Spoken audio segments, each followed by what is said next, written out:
지금까지 사도 바울의 모든 이제 행적입니다. 우리가 사도행전에 들어오면서 이제 8장까지는 대부분 이제 베드로의 중심 사역이 기록이 되어 있고요. 9장에 하나님께서 사도 바울을 부르시고 그 다음에 이제 13장에서부터 그의 사역이 시작이 전격적으로 이루어지고 있습니다. 바나바가 이제 불러왔고 한 12년을 고향과 아라비아 사막에 내가 있었다고 그렇게 진술을 하고 있습니다. 아무도 인정하지 않고 찾아주지 않았어요. 그렇지만 그 시간이 고독하고 외로운 시간이었지만 그러나 그 시간에 사도 바울과 예수 그리스도는 깊은 비로의 관계를 갖게 됐고요. 예수 그리스도가 누구인지, 왜 또 그분이 나를 불렀는지, 또 내가 무엇을 해야 되는지에 대한 정확한 그런 모든 것들을 이제 깨닫게 됐고, 바나바가 이제 때가 되면 그를 불렀을 때 거침없이 그가 12년 동안 묵상했던 그 모든 것들, 그리고 깨달은 것들, 그리고 이제 예수 그리스도를 통해서 자기가 알게 된 모든 것들을 이방인에게 전하기 위해서 떠나는 이야기입니다. 그리고 이제는 그 사역이 마지막입니다. 그리고 오늘 이 설교는 사도 바울이 마지막으로 하는 설교가 되겠습니다. 물론 이제 이 팔레스틴 땅 여기에서 이제 오늘 이 설교는 마지막 설교가 되고, 정말 이 설교를 듣는 사람은 놀랍게도 아그리파 총독 왕과 베스도 총독과 그 다음에 이제 대제사장들 여러 명이 앉아서 듣고 있습니다. 그러니까 내 고향 이스라엘의 모든 지도자들과 그 다음에 이 나라를 다스리고 있는 로마의 최고봉 지도자가 같이 이 사도 바울의 설교를 듣고 있습니다. 사도 바울의 입장에서 보면 이것은 내가 죽냐 사느냐는 기로에 선 그런 시간이고, 이 시간은 내가 살기 위해서 변호하기 위해서 주어졌던 그런 시간이었습니다. 그러나 사도 바울은 이미 살고 죽는 것에 대한 그 경지는 뛰어넘어갔습니다. 그래서 지금 이렇게 주어진 이 시간에 이는 자기를 위한 변호를 하는 것이 아니라 예수 그리스도가 누구신지를 이들에게 알리고자 쓰는 거고요. 그 다음에 이 예수 그리스도를 당신들이 믿어야만 하고 인정해야만 된다는 것을 지금까지 역설을 했습니다. 이거는 지금 내가 갑자기 말하는 것이 아니라 옛적에 우리 선지자들부터 있었던 이야기고, 그리고 이거는 예수님께서 직접 하신 일이기 때문에, 그리고 내가 지금까지 한 20여 년 이상을 내가 이걸 체험을 하며 살아왔기 때문에 나는 확신에 차서 이 예수 그리스도를 여러분들한테 증언할 수 있습니다라고 얘기하고 있습니다. 그런데 이제 이 이야기를 들은 자들이 어떤 반응을 보였는가 여기 마지막에 잘 나오고 있습니다.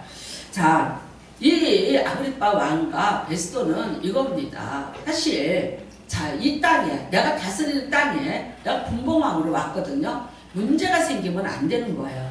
그랬는데 어떤 이제 뭐 소요가 있거나 어떤 분쟁이 있어서 이 문제가 생기고 이게 이제 로마로까지 들어간다면, 자기는 로마로부터 권세를 받아서 왔는데 자기 입지가 참 이렇게 어렵게 될 수가 있죠.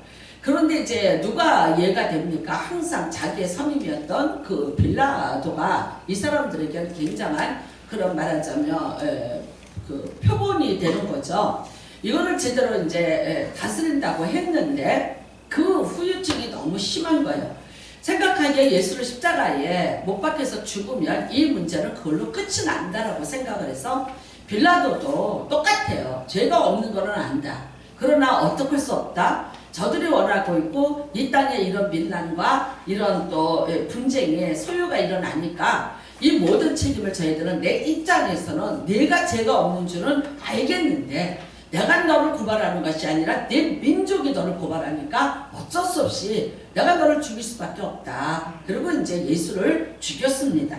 그러면 끝나는 줄 알았어요.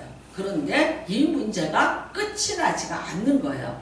계속해서 예수님이 살아났다, 그의 제자들이 이렇다, 그리고 그들을 통해서 또 예수가 하던 일들이 계속해서 표현되고 있고 반복되고 있다는 등 이런 이야기들, 믿을 수 없는 이야기들이 계속해서 이렇게 암암리에 퍼져나가고 있었던 것을 이들은 압니다. 자, 그러다가 이제 그것의 가장 큰 주범이 누구냐? 그가 사도 바울인 거죠. 그래서 이 바울을 붙잡아다가 놓는 거죠. 그리고 이제 듣기를 원합니다. 그리고 왜 듣기를 원하느냐? 바울이 말하고 무슨 말을 하는가 이거를 듣고자 하는 것이 아니라 과연 이 소요와 분쟁을 일으키는 것의 핵심이 무엇인가? 무엇 때문에 이 일이 끊어지지 않고 일어나는 것일까? 우리가 이거를 잘 듣고 그 다음에 이거를 이제 어떻게 처리를 해야 할 것인가? 그래서 정말 이 오랫동안 이렇게 이끌어 오던 이 이야기가 끝장이 나기를 원하죠. 자, 예수님이 AD 33세에 돌아가셨어요. 그러니까 AD 33년이라고 보는 거예요. 근데 우리가 사도 바울에 보면 순교를 몇 년도에 했냐? 약 64년에서 65년도에 순교를 했을 것이라고 보고 있어요. 그렇다면 여러분 예수님이 33세에 돌아가시고도 지금 30년이라는 세월이죠. 근데 이제 이게 다는 아니죠. 사도 바울이 자, 한 10년이 넘은 다음에 이 사도 바울이 예수님을 믿게 됐고 그 다음에 또 지금 잡혀가서 로마로 가서 또 뭐 한 이틀 동안 복음을 전하고 또 감옥에 가서 있었던 시간까지 뺀다면은 그래도 우리가 생각할 때 한 20여 년을 사도 바울이 이 사역을 한 것으로 이렇게 대충 어림잡아서 계산을 할 수 있습니다. 그런데 과연 정말 사도 바울이 왜 무엇 때문에 이렇게 또 소외와 분쟁의 원인을 제공하고 있고 여기에 핵심 인물로 부각이 됐을까? 근데 정말 이 아그리파 왕이나 이런 사람들은요 바울이 이해가 잘 안 되는 거예요. 왜 그러냐면 이 사람은 유대 사람이지만 다소에서 태어났고 로마령인 그리고 로마 시민권을 갖고 있고 알기로 참 부자이고 그 다음에 굉장한 그런 학문을 가지고 있는 똑똑한 사람이라는 거예요. 여태까지 그들이 주목했던 제자들은 갈릴리 어부 출신들인 거예요.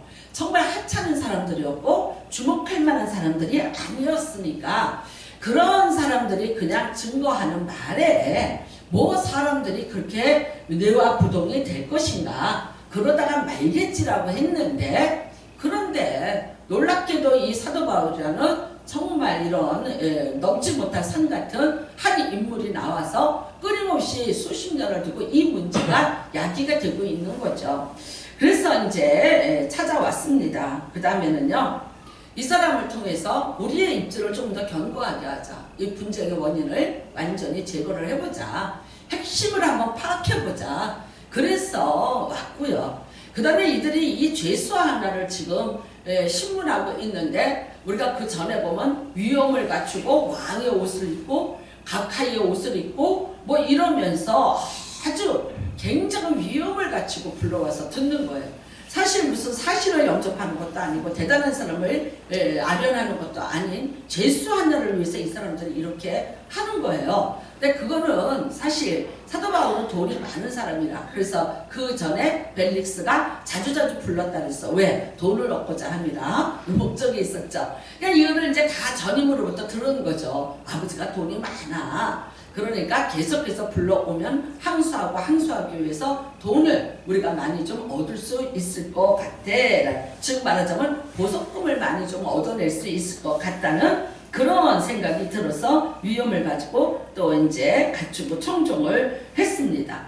그랬는데 오늘 사도 바울에게 아무런 그런 어떤 대답을 얻지 못해요. 자기를 위한 변명을 하는 게 아니에요. 살려달라고 애원도 하지 않고 있어요. 그 다음에 어떻게 해요? 고소된 제목이에요. 즉 선동죄, 현혹하는 죄에 대해서 오히려 확신을 가지고 내가 이거는 나쁜 것을 선동하는 것이 아니고 사람들을 내가 현혹하는 것이 아니다.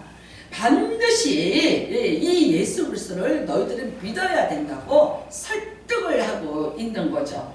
결국 그러니까 어떻게 됩니까? 이 사람들이 오늘 화를 내게 되는 거죠.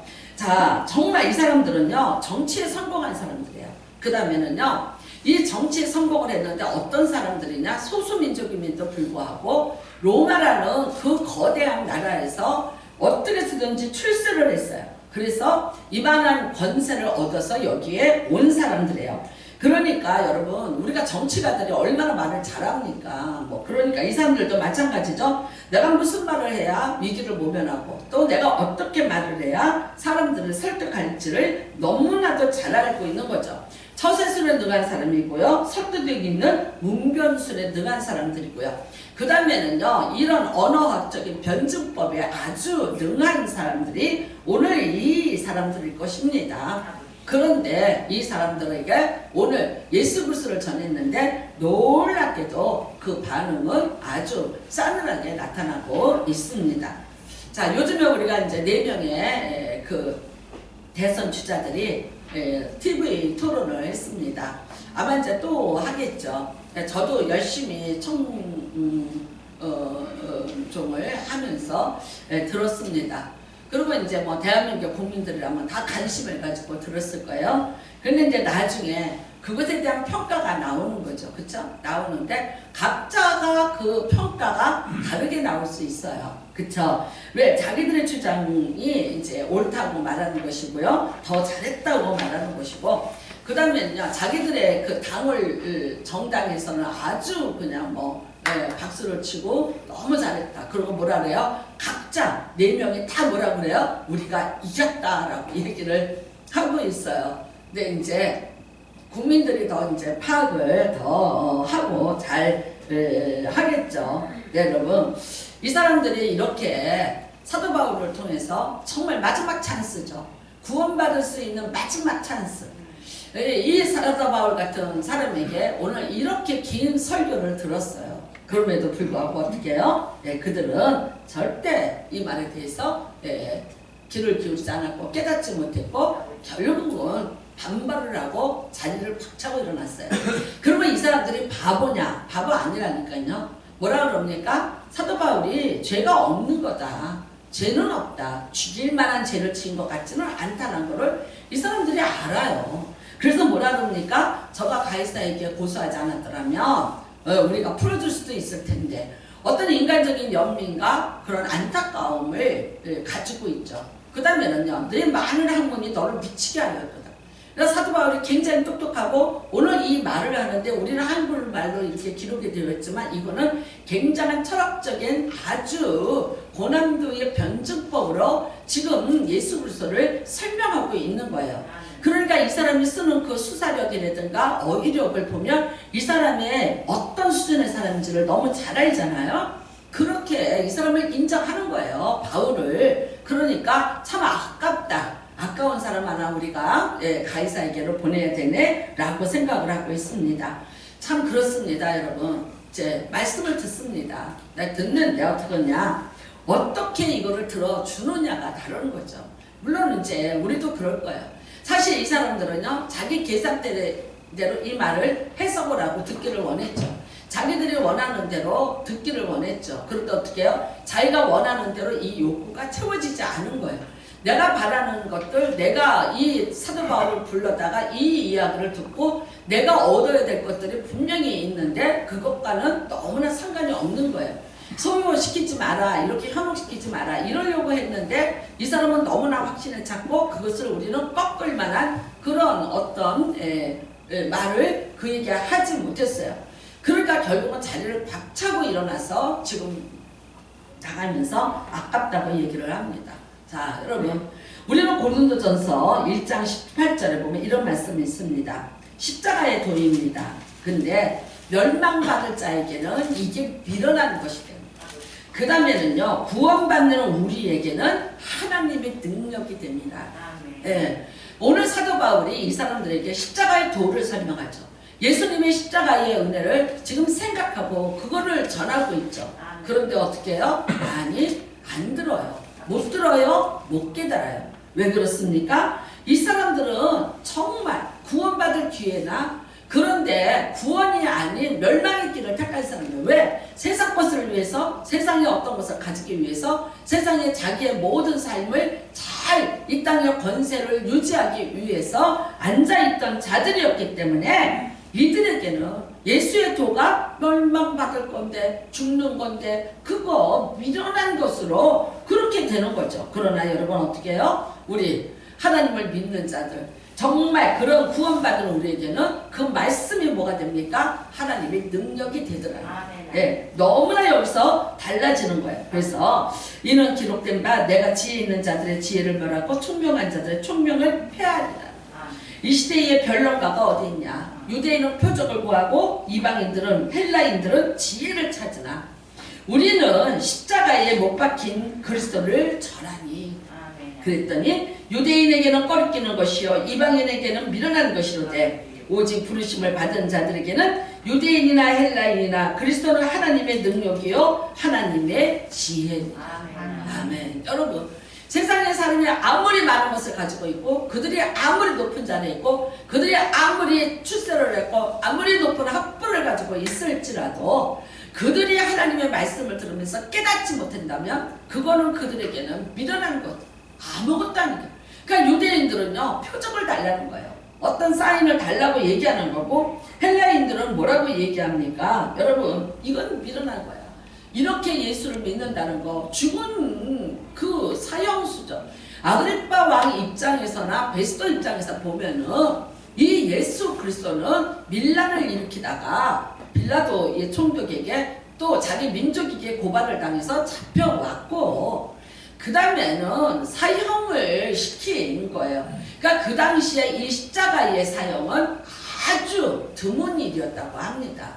그리고 정치범이 아니거나 아주 악한 사형범이 아니면은 그 십자가를 잘 그거를 사용하지 않았다 그래요. 워낙 그거는 힘들고 어렵고 아주 처참하고 잔인한 것이기 때문에 이 십자가형을 안 줬다 그래요. 그러니까 여러분 뭐 어떤 때는 50년에 한 번도 있을 뻔하고 이랬다고 사가들이 얘기를 하니까 예수님이 십자가에 죽으심이 이미 너무나 알려져 있는 그런 사건이에요. 그렇게 죽었는데 나보고 그를 믿으라고? 이게 이 사람들에게는 얼마나 미련한 것이 되겠습니까? 우리는 여러분 이 성경에 보면 예수님 앞에 직접 영생에 대한 것을 가지고 질문을 한 두 사람이 있어요. 근데 예수님이 그 사람들을 거절하지 않고 그 두 사람에게 개인에게 아주 말하자면 설교를 하신 내용이 두 군데 나옵니다. 한 군데는 요한복음 3장에 니고데모이고요. 또 하나는 마가복음 19장에 부자 청년이라는 사람이 나오고 있습니다. 자, 우리가 이제 니고데모를 먼저 보면은요, 요한복음 3장에 나옵니다. 자, 바리새인 중이고요, 유대인의 지도자예요. 니고데모는. 근데 그가 밤에 예수께 와요. 예수께서 뭐라 그러냐? 랍비여, 우리가 당신은 하나님께로부터 오신 선생인 줄 아나이다. 자, 놀라운 거는 마가복음 19장에 나오는 부자 청년이 예수님을 찾아왔는데 뭐라고 그러냐? 선생이여 그래요. 선생. 근데 이때 선생이라는 거는 랍비라는 것은요, 동네마다 하나씩 있는 사람이에요. 네, 성경을 가르쳐주는 그냥 랍비. 이게 어디서 나왔어요? 바빌론의 포로로 끌려갔을 때 성전이 없으니까 회당이라는 걸 만들어서 회당장이 있었어요. 우리가 야이로의 아버지가 회당장이었잖아요. 그러니까 우리로 말하면 동사무소 동장님 이런 역할을 하는 거예요. 그런데 거기서 성경을 가르쳐주고 사람들에게 성경을 통해서 탈무드 같은 지혜를 말하던 자를 랍비라고 얘기해요. 그러니까 예수님을 어떻게 받아들였냐? 굉장히 나름대로 높였는데 예수님을 이 세상에 있는 그 랍비 중에 한 사람으로, 그러니까 평범하게 우리가 길에서 누구 만나도 선생님 안녕하세요 라고 말하는 것 같이 예수님을 그렇게 알았다는 거예요. 그래서 예수님을 찾아왔어요. 그러면서 뭐라 그래요? 자, 나는 당신이 하나님으로부터 온 건 줄은 알겠다. 왜? 당신이 표적을 행하는데 그게 하나님으로부터 온 게 아니면 아니다. 그런데 이 사람이 궁금한 건 뭐예요? 내가 진짜 어떻게 해야 영생을 얻겠냐? 이 두 사람의 공동의 그 분모는 뭐냐면요, 내가 어떻게 해야 영생을 얻겠냐, 여기에 관심을 가졌어요. 그러니까 대단히 영적인 사람들입니다. 여러분, 이 부자 청년도 우리가 뭐라고 부르지만 그런데 부자임에도 불구하고, 그러니까 부자라는 건 청년이니까 어떻게 해요? 젊었어요. 젊음도 가지고 있고 금수저 부모를 태어나서 그 금수저로부터 자기가 부를 물려받아서 부하기도 하고 젊기도 한, 그러니까 말하자면 세상에 가진 거 다 가지고 그 다음에 경건하기까지 해요. 이 두 사람이 다 뭐라 그래요? 내가 율법을 지켰나이다 라고 얘기합니다. 다 율법을 잘 지켰어요. 예수님이 법을 지켜라니까 나 이미 그거 다 지키고 있어요. 그런데도 불구하고 영생에 대한 어떤 목마름을 가지고 예수 그리스도를 직접 찾아올 만큼 용기 있는 사람이 나는 이 두 사람이라고 봐요.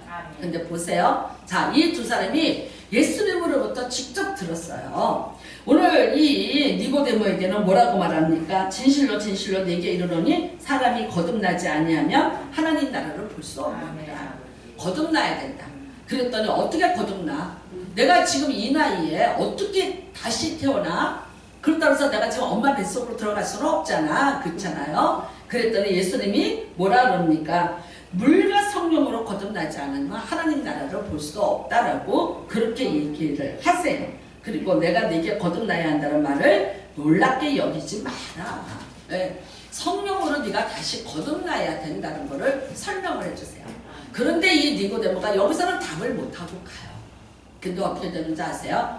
나중에 예수님이 돌아가셨을 때 아리마대 요셉이 무덤을 내놨고 그 다음에 이 니고데모가 예수님 몸에 바를 비싼 침향을 준비해 와서 그 시신에게 바르고 예수님을 정중하게 대우를 하는 걸 보면 그가 예수님의 말씀에 이미 깨달음이 왔고 그 다음에 예수의 숨은 제자들 중에 한 명이 되었다는 거예요.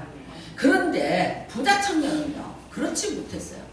예수님을 받았어요. 다시 너는 어떻게 해야 됩니까? 내 가진 것을 다 가난한 자들에게 나눠주라. 그런데 뭐라 그래요? 재물이 많음으로 고민하고 갔더라고요. 그러니까 여러분 이거요. 니고데모는요. 내가 지금까지 바리새인이에요. 내 율법사예요. 내가 갖고 있는 세상의 그 모든 그런 말하자면 법이 내가 지금까지 유전으로 알고 있던 것이 그게 걸림이 된 거예요.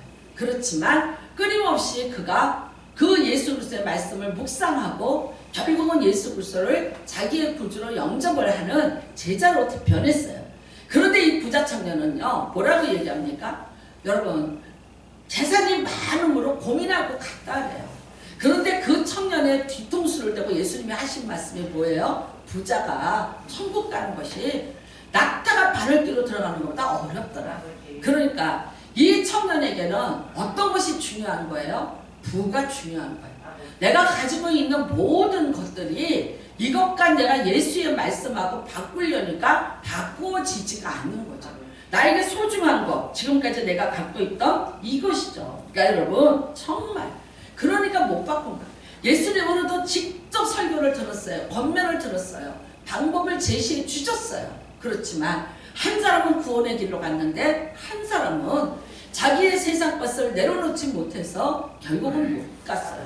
이 아그리빠와 베스도가 바울로부터 들었어요. 그 말이 얼마나 설득력이 있는지 설득은 된 거예요. 그러니까 뭐라 그래요? 죽일 죄가 없다. 아깝다라고까지는 얘기를 해요. 그 다음에 이렇게 얘기해요. 내가 적은 말로 나를 내 도를 믿게 하려고 하는구나. 이렇게 얘기해요. 뭐라는 거야? 이거를 여러분 잘 이렇게 하면 하마터면 내가 네 말에 넘어갈 뻔했어. 하마터면 내가 믿으라는 예수를 내가 믿겠다고 대답할 뻔했어. 뭐예요? 네, 설득이 되고 있었던 거예요. 그런데 왜 그 자리를 차고 일어났어요? 나는 로마에서 분봉한 왕이에요. 내가 이 권세를 놓아야 되는데 그럴 수는 없지. 나는 지금 이 권세를 더 확보하고 더 완벽하기 위해서 너를 불러온 거야. 나는 이걸 내가 어떻게 얻은 자리인데 내가 이것을 너의 말을 듣고 내가 그 구원이라는 걸 위해서 내가 이거를 버리겠냐. 버릴 수가 없는 거죠. 그러니까 결국은 여러분 자기 인생에 가장 중요한 어떤 그런 포인트였는데 이 찬스를 그들이 놓치고 말았던 것을 볼 수 있습니다. 자, 우리는 여러분 오병이어 기적의 사건이 이제 있었습니다. 그러니까 사람들이 예수님의 제자가 되겠다고 무지 따랐어요. 왜 그러냐면 배고픈 때에 배고픔을 해결해 줬어요. 배불리 먹었어요. 12강들과 남을 만큼 배불리 먹었어요. 그러니까 갑자기 예수를 따르겠다는 이 민생고를 해결해 주는 이 사람을 내가 따르고 내가 스스로 섬기겠다는 사람들이 많이 자칭 제자들이 너무나 많았어요. 그래서 이제 또 그랬는데 그날 베세다 광야에서 먹었던 게 배가 고프죠. 그러니까 뭐라 그래요? 또 떡을 주소서 그래요. 또 떡을 주소서. 그리고 예수님이 또 떡을 줄 줄 알았어요. 하루 지나면 아무리 먹어도 배고프잖아요. 그런데 예수님은 뭐라 그래요? 내가 줄 떡을, 내가 줄 떡을 광야에서 너희들이 먹었던 만나 같은 떡이 아니라 하나님의 말씀의 생명의 떡을 주기를 원한다 그랬어요. 그랬더니 뭐라 그래요? 어려워서 못 알아듣겠어요. 어려워서 못 알아듣겠어요. 예수님이 하시는 말씀을 내가 어려워서 못 알아듣겠어요. 이따가 여러분들에게 내가 들려줄 그 말씀이죠. 예, 정말 이 인자의 살을 먹고 인자의 피를 마시고 그런데 이것이 생명의 양식이다. 근데 못 알아듣죠.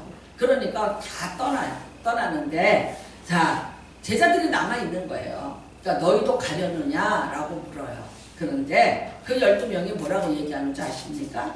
생명의 말씀이 여기에 있사온데 죽게 있사온데 우리가 어디로 가오리까? 그러니까 12명의 제자만 예수님이 뽑았다 해서 그 12명이 남아있던 게 아니에요. 여러분 얼마든지 흩어질 수 있었어요. 그런데 이 사람들은요 예수님을 통해서 뭘 받았어요? 말씀을 배웠어요. 예수님이 공중에서 말씀을 전했어요. 때로는요 예수님이 이 제자들과 또 따로 있을 때 그 제자들에게 과외 수업을 해줬어요. 이거에서 하나님의 비밀에 대해서 천국에 대해서 일반 사람들이 듣는데 거기는 바리새인도 있고 예수를 잡으려는 자들도 있고 못 알아듣는 자도 있고 알아듣는 자도 있고 그런데 아주 그것에 대해서 관심을 가지고 그 핵심에 대해서 물어볼 때 예수님은 그 제자들에게 그 말씀을 잘 풀어서 설명을 해주셨어요. 예를 들면 10분이는 비유라든가 또 이런 말씀에 대한 것이라든가 이런 것들을 따로 교육을 시키셨어요. 그러니까 뭐라고 얘기해요? 말씀을 들은 자들이에요. 말씀을 깨달은 자, 생명의 말씀이 주께 있사온데 우리가 어디로 가오리까? 여러분 놀라운 거예요. 여기에서 갈라졌어요. 세상의 것을 얻으려고 예수를 따라온 자들이 너무나 많았던 거예요. 세상의 배부름을 위해서, 세상에 내가 육신을 위해서, 내가 세상의 출세와 권세와 때로는 내가 세상의 것을 더 갖기 위해서 예수를 따라왔던 자들이 너무나 많이 있었다는 거예요. 그런데 그게 없으니까, 그걸 안 주니까 어떻게 하더라? 예수를 떠나더라. 나는 교회를 다니다가 시험에 들었다 그러면서 교회를 떠나는 사람들을 너무나 많이 봐요. 교회를 다니기는 다니는데 정말 그 말씀에 맞서 그 감동도 없고 또 어떤 말씀에 대해서 여러분 어떤 영향력도 받지 못하는 그냥 성전의 뜰만 밟고 가는 교인들을 참 많이 봐왔어요. 그 사람들의 입에서 나오는 건 딱 두 가지예요. 내가 예수를 믿는데 내가 이렇게 했는데 왜 내가 이 세상에서 얻는 것이 없느냐는 질문을 해요. 그 다음에는요 두 번째는요 그 사람들은 와서 하나님의 말씀을 듣고 가는 게 아니야. 듣고 가는 게 아니야. 집에서 교회에서 예배를 드리고 갔는데 말씀을 가지고 가는 것이 아니라 교회의 어떤 눈으로 보이는 외적인 것들을 가지고 평가서를 가지고 돌아가요. 피드백을 합니다. 예배를 드리고 가서 피드백을 하는데 말씀을 가지고 피드백을 하는 게 아니라 교회가 이렇고 목사가 이렇고 누가 이렇고 뭐가 틀렸고 뭐가 잘 이걸로 앉아서 피드백을 하는 거야. 그러니까 뭐예요? 육신이 와서 육신의 눈으로 보고 육신의 귀로 듣다가 육신의 눈으로 판단하고 돌아갔어요. 그 사람들에게 예수의 생명이 필요할까요? 있을까요? 아니라고 봐요. 뭘 얻으러 오셨어요? 예수님한테 뭘 받으러 오셨어요? 뭐를 달라고 내가 뭐가 필요해서 그거 얻으러 오셨어요. 그래서 안 주면 화가 나요? 내가 예수를 믿고 내가 11조를 하고 이러는데 왜 내가 이런 문제를 당하고 내가 왜 이런 어려움을 당하냐고 그래서 예수님한테 삿대질 해봐요? 여러분 아직도 우리가 오병이어를 따라다니던 자칭 제자들처럼 자칭 성도들처럼 그런데 정말 생명의 말씀 때문에 내가 예수님한테 오는 거예요.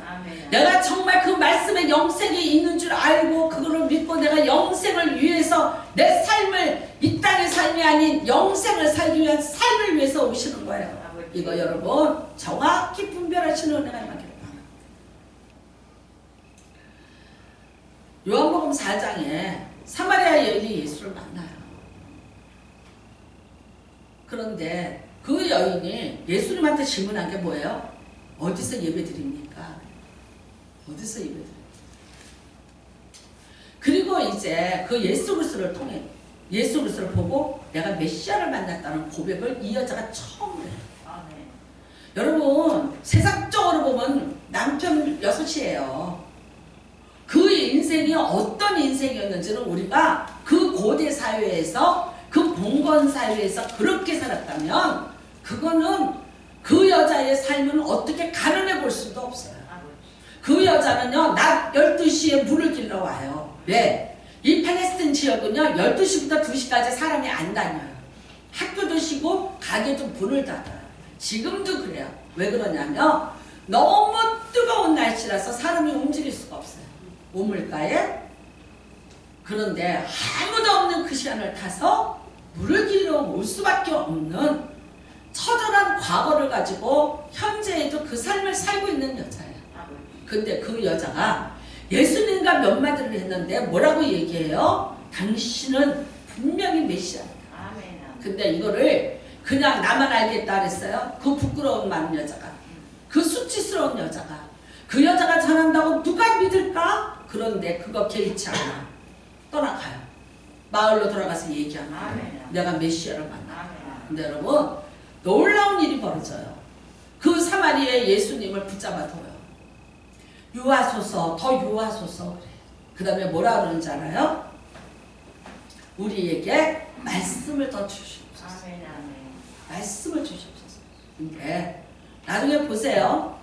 이 사마리아 사람들이 예수를 믿어요.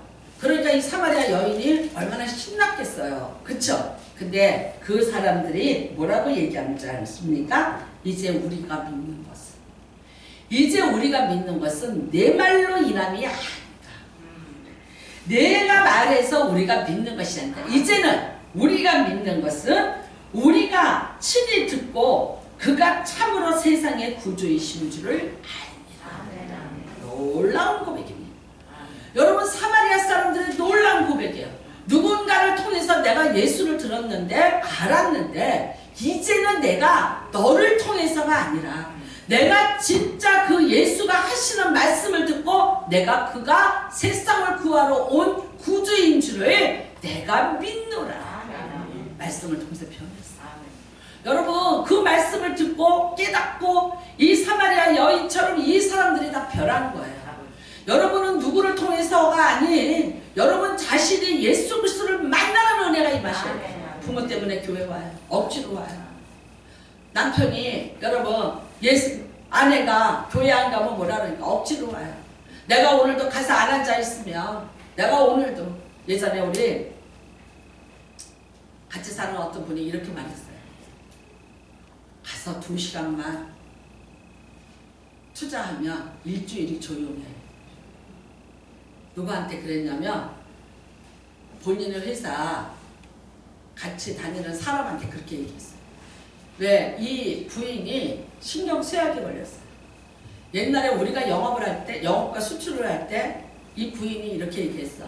아우 회사 일이 바빠서 그러니까 이해해요 이랬어요. 근데 회사 일과 및 자기들의 오락이 참 많았어요. 그때는. 응?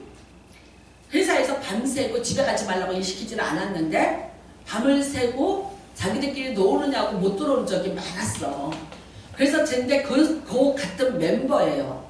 그래서 제가 그렇게 얘기했어요. 근데 나중에 자리가 바뀌었어요. 그분의 남편하고 이제 자리가 바뀌었어. 그랬더니 그분이 그 부인이 드디어 이제 신경쇠약증이 와서 약을 먹는다는 얘기가 들렸어요. 그러니까 전도를 하는데 뭐라고 전도했냐면 이렇게 말했어요. 제가 그래서 그 부인을 전도를 했어요. 지금 송파성전의 권사님이에요. 네. 열심히 제가 이제 전도를 했어요. 교회를 다니자. 그래갖고 이제 다녀. 그런데 그 남편이 교회를 안 가니까 우리 같이 사는 분이 이렇게 전도했어요. 에이, 가서 2시간만 졸다 와요. 가서 2시간만 졸다 와. 그러면 일주일이 편해요. 제가 그렇게 잔소리를 하다가 성경을 읽기 시작하고 나서 그럼 이제 몇 시에 들어오는지를 생각을 안 하는 거예요. 신경을 안 쓰게 됐어요. 그때는 이제 밤 11시가 되면 초침이 내 심장을 울렸어요. 근데 이제는 상관없는 거야. 늦게 들어오면 너무 좋은 거야. 늦게 들어오면 내가 막 이거 성경 더 많이 읽게 되니까 내가 좋은 거야. 그러니까 이게 바뀌었어, 입장이. 그러니까 안 들어와도 잔소리 안 하고 늦게 들어와도 웃음으로 맞이하고 이제 이러니까 놀란 거예요. 그랬더니 나중에 뭐라고 얘기했냐면 미쳤더라. 그래서 제가 나중에 얘기했어요. 그 미쳤으면 조처를 취해야지. 어떻게 집사람이 미쳤는데 그냥 두고 봤냐 그랬더니 뭐라는지 아세요? 너무 조용히 해서 편해서 그냥 뒀다는 거예요. 그러니까 그게 전도가 되더라고. 그러면서 그분한테 이랬대요. 빨리 수복음교회 보내라. 부인을. 그리고 쫓아가서 2시간만 졸다 오라. 응? 그러니까 그러면 어떻게 된다? 편안하다. 그러니까 그 양반은 제가 알기로 크리스마스 때 가고 부활절 때 가고 그러다가 결국은 뇌출혈로 아주 극심하게 되셨어요. 그래서 계속 몇 년째 병원에 지금도 계시고 제가 신방을 갔었어요. 그랬더니 이렇게 얘기하더라고. 잘 못 알아듣는데 부인이 통역을 하는데 하나님 나를 고쳐주시며 내가 길거리에 있어서 사람들에게 이 순복음 뉴스지를 전해주는 그걸 하겠다고 그렇게 그러면서 날 기도를 좀 해달라고 그렇게 얘기를 하더라고요. 그러니까 참 여러분 그래요. 교회를 오는데 어떤 목적을 가지고 오는지 몰라. 그래도 어떻게 해요? 와서 들으셔야 돼요. 그래도 와서 들으셔야 돼요. 하나님의 말씀은 계속해서 들으셔야 돼요. 믿음은 들으면서 나는 거예요. 누구나 처음부터 믿음이 굉장히 좋았다는 건 없어. 다들 처음에 시작은 미약해. 근데 나중에 계속해서 말씀을 듣다 보면 어떻게 돼요? 그 말씀에 우리 앞에서 정말 운동력 있게 되고 찌르는 못같이 되고 때로는 그 말씀이 우리를 살려주는 생명의 양식으로 우리한테 다가오는 것을 믿으시기를 바랍니다. 여러분 예수님이 말씀하셨습니다. 요한복음 6장 24절에 내가 진실로 너희에게 이르노니 내 말을 듣고 나 보내시는 이를 믿는 자는 영생을 얻었고 심판에 이르지 않으리라. 예수 그리스도의 말씀을 믿는 자는 그 말씀을 믿는 자는 영생을 얻었고 심판을 받지 아니하리라. 그리고 말씀하십니다. 살리는 것은 영이에요. 내가 너희에게 이르는 말이 영이요 생명이니라. 오늘도 여러분 예수 그리스도의 말씀이 여러분을 살려요. 예수 그리스도의 말씀이 여러분에게 영생을 주는 양식이 되는 거예요. 그 말씀으로 여러분 우리가 정말 인생에 어떤 상황 어떤 때일지라도 자 누구 말을 들으실래요? 누가 여러분의 인생을 지도해 주실래요? 누가 감히 이런 어떤 상담을 해요. 그럼 뭐라 그래요? 내 말이 다 옳은 건 아니야. 내가 지금 하고 있는 게 다 맞는 건 아니야. 다만 통계학적으로 그 다음에 어떤 경험상 이게 확률이 높아라고 얘기할 수 있어. 그런데 그 확률이 모든 사람에게 다 적용되느냐? 그렇지는 않아. 나는 여러분이 인생에 어떤 문제가 있거나 어떤 길을 찾아야 되거나 그럴 때 아니 이 종이 쪽지 이거 글 펴놓고 읽는다고 뭐가 생기냐라고 물어보실지 몰라. 근데 여러분 한번 읽어보세요. 한번 말씀을 읽으세요. 여러분이 말씀을 듣는 것도 좋은데 어떻게 해요? 영으로 들으시고 내가 읽으면서 내 혼이 듣게끔 하세요. 어떤 설교보다도 여러분이 말씀이 내 말을 부딪히고 말씀이 영으로 기록된 거니까 여러분이 영으로 이 말씀을 받아들이고 영으로 깨어서 이 말씀을 여러분이 듣고 그 다음에 이 말씀에 대한 지식을 갖고 있다면 그렇다면 여러분 누구도 여러분에게 말해줄 수 없는 지혜가 오고요. 여러분도 우리 각자에게 그 말씀이 다 임하는 거예요. 아니 뭐 에레미야가 말했다 에스겔이 말했다 그게 아니라 오늘 지금 나에게 말씀하시는 말씀이 있어요. 이 성경은 그래서 놀라운 거예요. 지금 오늘 내게 들려주시는 말씀이 있고 나를 깨닫게 하는 말씀이 있고 나를 인도하시는 말씀이 이 안에 있다. 여러분 영을 살리기 위해서 근데 영만 살리냐? 아니에요. 이 성경에는요. 영이 살아야 육이 사는 거예요. 그 영을 살리시면서 우리의 모든 삶을 다 그분이 자기 앞으로 인도하시고 그 다음에요. 자신의 자녀답게 우리가 살 수 있도록 인도해 주십니다. 누가 여러분한테 도움 주는데 어디까지라고 생각하세요? 부모? 자식? 누구예요? 한계가 분명히 있습니다. 전문가? 제가 늘 말하잖아요. 그게 함정이 되는 거예요. 여러분 여기 있는 베스도나 아그리빠가 바보가 아니고 미련한 사람들이 아니잖아요. 세상에서는 이 사람들이요 가진 방법을 다 동원해서 나름대로의 경험과 나름대로의 실력으로 출세의 정점을 치닫는 사람들이 이 사람들이었어요. 근데 그 세상의 모든 방법과 수단과 세상의 지식이 하나님의 말씀을 받아들이는데 그게 컬림돌이 되더라고요. 오히려 구원에 이르는 영생에 이르는 말씀을 들었는데 이 말씀을 뭐라고 들어요? 내 많은 학문이 너로 하여금 미치게 만들었다고. 이 사람들이 볼 때는요. 이거는 미친 짓거리예요. 내 많은 학문과 내 많은 부와 내가 가지고 있는 그 모든 것으로 네가 죽은 사형수의 도를 전하고 있다는 것 이 자체가 그 죽은 자가 몇십 년 된 그가 그 사형수가 그 십자가에 죽은 자가 너를 위해서 뭘 해줄 것이라고 그거를 전하고 네가 죽음을 자처하는 길로 가고 있는가. 세상에 미련한 말. 근데 어떻게 해요? 하나님 앞에서는 그것이 영생이고 그게 지혜예요. 여러분과 저는 이 세상만 사는 자가 아니라 다음 세상 영생을 준비하려고 이 세상에 살고 있습니다.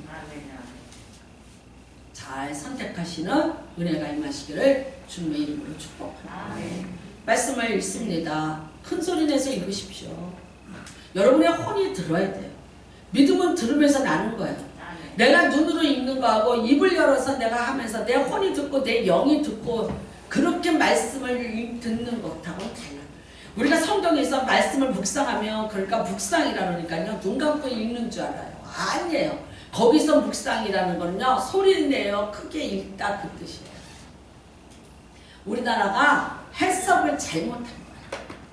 여러분 이스라엘 사람들 지금도입니다. 그 사람들이 성경 읽을 때 어떻게 읽습니까? 소리내서 읽습니다. 항상 소리내서 고개를 끄덕끄덕 하면서 아멘 아멘 아멘 아멘 하면서 그들이 몸으로는 아멘이요 입으로는 성경을 크게 읽으면서 3대가 서 있습니다. 할아버지가 두루마리를 말씀 적은 두루마리를 아들에게 그 아들이 다시 12살이 되는 손자에게 주는 거야. 그래서 3대가 나란히 서서 성인식을 12살 때 하는데 뭐라고 성인식을 하느냐. 말씀을 물을 자가 말씀을 받을 자가 태어났다. 우리나라는 뭐라 그래요? 조상 제사 지낼 놈이 태어났다. 아들이 태어나면 조상 제사 지낼 놈이 태어났다. 그래서 4살만 넘으면은 밤 12시에 제사를 지내면서 그 4살짜리 불러다가 음복해야 된다고 복을 받아야 된다고 술을 먹여갖고 알코올 중독자로 만드는 나라가 우리나라예요. 근데 여러분 유대인들은요. 말씀을 주는 거예요.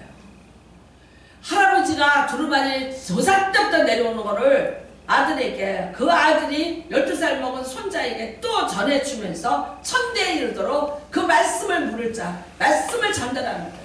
그러니까 오늘의 이스라엘이 있는 거예요. 오늘 여러분 세계적인 여러분이 뭐 더 말하면 아세요. 미국에 지금 모든 국무성의 법조인들이 대학의 교수들이 다 유대인들이에요. 뭘로 합니까? 그 사람들이 뭘로 교육해요? 말씀으로 교육해요. 저는 어떤 선교사님이 아프리카를 갔어요. 애들을 데리고 그 다음에 러시아까지 가셨어요. 근데 뭐를 교육을 시킬 게 없는 거예요. 그래서 집에서 교육을 시켰어요. 뭘로 했냐? 성경으로 마태복음부터 읽기 시작을 했대요. 처음에는 마가복음을 가지고 시작했대요. 성경을 영어 성경을 가지고 집에서 아이들 공부를 시킨 거예요. 마가복음을 가지고 영어 단어를 가르치고 읽히고 해석하고 그 다음에 외우게 만들고 그 다음에는 로마서를 한 거예요. 여러분 어떻게 됐는지 아세요? 그런데 그분이 모스크바의 선교지에서 한국으로 들어왔어요. 당당히 그 아들이 집에서 공부 가르쳐서 학교 한 번도 안 가고 아프리카 오지로 러시아로 어디로 데리고 다녔던 그 아들이요 당당히 한동대 입학했어요. 그 자녀들요 다 한동대 들어갔어요. 4명이에요. 놀라운 일이 있더라고요. 말씀에 지혜가 있는 거예요. 여러분이 오늘도 말합니다. 하나님의 말씀을 들었는데 아글바 비스와 같이 세상적으로 분별하고 판단하려고 하지 마시고 여러분 말씀을 듣고 깨달아서 영생을 취한 사마리아 성의 여인들처럼 오늘 우리도 여호와의 말씀, 예수 그리스도의 말씀, 내 말을 듣고 내 말을 향하는 자가 나를 믿고 아버지를 아는 것이고 그 다음에는 어떻게 해요? 그렇게 하면 내 아버지께서 너희에게 즉시 모든 것을 시행하여 주시라. 내 말이 너희 안에 있고 너희가 내 안에 있고 여러분 이겁니다. 오늘 우리가 성찬을 대합니다. 같은 것입니다. 같이 임하는 역사가 분명히 나타날 줄 믿습니다. 오늘 함께 거하는 것입니다. 오늘도 여러분 그래요. 예수의 피가 예수의 생명이 근데 그것이 오늘 우리에게 어디로 무엇으로 왔어요? 말씀으로 왔어요. 말씀으로 임하십니다. 여러분은 1시부터 성경을 읽고 통독하시고 정말 내가 이게 뭘 하는 건가 이렇게 해서 어떤 의미가 있을까 내가 뭘 얻게 될까? 아니요. 무조건 하십시오. 처음에 할 때 잘 모르실 거예요. 2번 하세요. 3번 해보세요. 여러분 이제는 내 말씀이 되고 그것이 나에게 내 말을 오기 시작을 하고 나를 찔러 쪼개기 시작을 하고 내 눈을 밝히 보이게 해주고 나에게 생명력을 부어주고 생기를 불어넣어주면서 놀라운 변화의 역사가 나타나게 줄 믿습니다. 그래서 제가 수요일날 요한계시록이 끝나면 여러분이 읽는 이 통독책을 가지고 간단하게 되어 있으니까 간단하게 다시 복습을 하면서 그 성경에 나타나는 어떤 사건들을 몇 개씩 이렇게 공부를 하면서 다시 지나가도록 그렇게 하도록 하겠습니다. 그러면 여러분은 성경을 몇 번 읽는 동안에 그 성경의 내용까지 다 파악을 해서 성경을 하는 지식이 같이 연합되는 귀한 은혜가 임하게 될 줄로 믿습니다. 우리 이 시간에 같이 기도하시기를 바랍니다. 성찬을 드려야 됩니다. 예수가 내 안에 내가 예수 안에 말씀이 내 안에 예수의 생명이 내 안에 예수의 생기가 내 안에 임하기를 원합니다. 오늘 말씀을 들을 귀를 열어달라고 기도하십시오. 말씀이 내 가슴에 와서 박히는 은혜가 임하게 해달라고 기도하시고 말씀을 깨닫는 은혜가 임하게 해달라고 기도하시기를 바랍니다. 주여 일창하시고 기도합니다. 주여 하나님 아버지 감사합니다. 네, 하나님 아버지 감사합니다.